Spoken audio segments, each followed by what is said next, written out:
80-year-old woman, you'd be You surprised. are trouble. Oh, you're hot. Why, thank you, so are you. And I'm not afraid to cry. No, I mean you feel a little feverish. Doctors used to try and poison you. And doctors used to tell you to put weird things in your body in weird places. And doctors put insane things into medicine. Around a decade ago, the media warned parents of a dangerous new teen trend, vodka tampons. This is definitely not just girls. Guys will also use it, and they'll insert them into their rectums. Wait, guys? Like most dangerous new teen trends, the media just made this one up.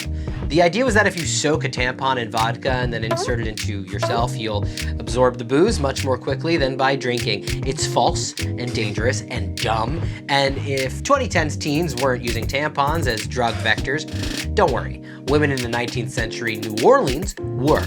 If you suffered from cramps or back pains back then, opium tampons were a go-to.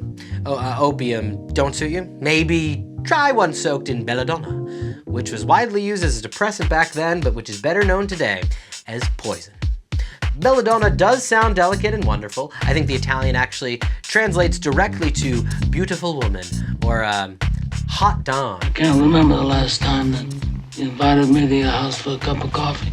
Either or. Doctors just assumed that since tampons could absorb a bunch of stuff, it was a great way to soak up the drugs and get it right into your bloodstream. I don't think that's how it works, but it's hard to argue with 19th century doctors because they're all dead now. I mean, these were the kind of guys who thought putting actual cocaine into Coca-Cola was a good idea, you know, because it would make you all hyper and stuff, and you could just lose weight by drinking your favorite soda. Actually, this individual-sized bottle has no more calories than half a grapefruit. And if that made you too hyperactive, you could always use chloroform to get yourself back to sleep.